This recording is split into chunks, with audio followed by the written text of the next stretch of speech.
way to go at the McConnell obstruction filibuster. Here we go. He asked by somebody from Jacksonville, Florida, about the proposal to lower the threshold for cloture to 55 votes. So you could end a filibuster with 55 votes. That's one of the many good suggestions I've had. So I'm open to looking at it. I'm just not open to getting rid of the filibuster. That's all. David, what's striking there is that rhetoric and branding matters a heck of a lot. Oh, yeah. He's obviously taken this position. He's not the one ending that thing that most people don't care about. Filibuster, cloture, forget about it. But he's not doing that. But obviously what he just said, if he means it is, well, I'd be open to changing it. Yeah, and indeed, if you drop it down a bit, you would get the January 6th commission, because they had, 56, 57 votes already, if you drop it from 60 to 55. If you drop it down, obviously the infrastructure bill that Biden wants becomes stronger, because then you only need 5 more Republican senators. But I don't see, him yet in a position where he's caught on to the fact that what Republicans are doing is they're taking everything. You talk about the way we used to deal with spending bills. They're making everything part of a political cultural war. Infrastructure, vaccinations, voting rights, it's all about us versus them. And we can't give an inch on any of this for most of the Republican Party. 70% of it believes that Joe Biden's not even the president. So why would they do anything with him? So until Joe Manchin comes to terms with that big dynamic, this isn't his father's Senate, where you can sit down and talk about what a great guys these Republicans are. It's a different thing. Until he comes to that realization, he is going to get played for a fool. Well, you've raised a metaphysical question, David. That's what I always do. That's what you do. That's how you roll. You've raised the question of what is less, being an illegitimate non-president or being a half-term president. Both irrelevant and made-up Republican concepts in this one. Not all Republicans, but some. Our panel stays here. I want to turn to the other big story that I mentioned that really matters. It is a historic milestone. President Biden signing into law this bill that establishes Juneteenth as a federal holiday. It's the actual first new national legal holiday since Martin Luther King Day, which was about 4 decades ago.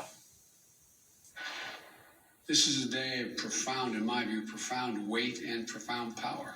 Jubilee Day, Freedom Day, Liberation Day, Emancipation Day, and today, a national holiday. We are gathered here in a house built by enslaved people. We have come far, and we have far to go, but today is a day of celebration. It may be long overdue, and it may be partly symbolic, but it's meaningful to many people. The symbolism there, you can see it for yourself. The holiday commemorates when the last remaining American slaves in Galveston, Texas were freed on June 19th, 1865. Now this, unlike so much of what we've been discussing tonight, managed to pass the United States Senate unanimously, and a majority of House Republicans voted for the bill. This is about our history, it's about facts, it's about facing America.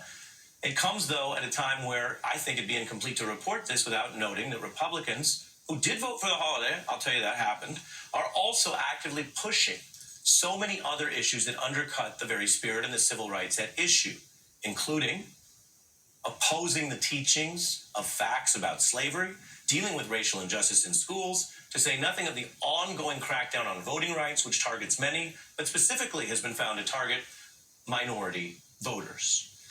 Our panel is still with us on this other big story. Mark, walk us through what this means. I like to be precise. If people say nothing ever gets done bipartisan, it is interesting that this, however symbolic, did. And yet, what good is it if it comes with a crackdown on the right to vote?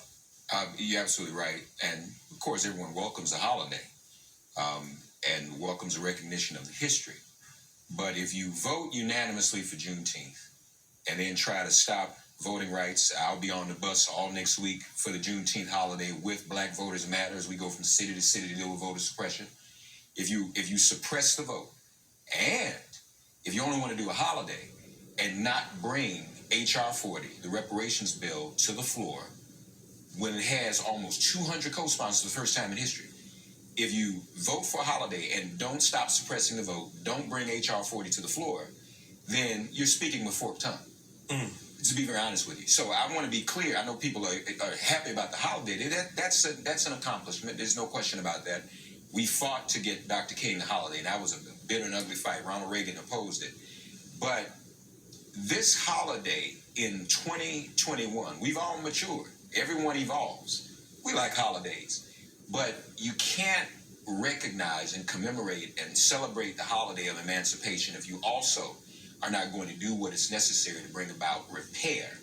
And we still have a reckoning in this country. We still have modern day lynchings in the form of police violence. As you said, we still have voter suppression. We still have a fight against teaching truth in schools.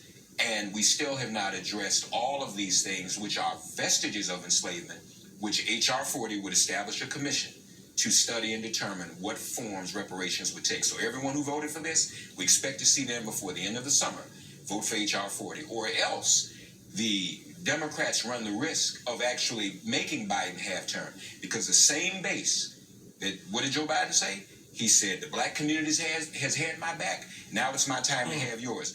If the House passes it and it has the votes, I was reported to me today that Nancy Pelosi asked the whip, the Speaker of the House asked the whip to start the whip count for H.R. 40. If it comes to the floor, it will probably pass. We know what Manchin's going to do in the Senate. If it doesn't go any further, Joe Biden must appoint the H.R. 40 Reparations Commission by executive order. He can do that, and we can start the process. I appreciate that and what you're bringing to this, which is where's the substance. We are out of time, but David, how do people get your how do people get your newsletter? And should they expect it to be more of a Bob Dylan experience or a Billy Joel experience? Oh, come on. I can't believe you even asked that. I'm throwing the Clash, actually, and Bob Dylan. But I get the simplest thing is to go to my Twitter feed at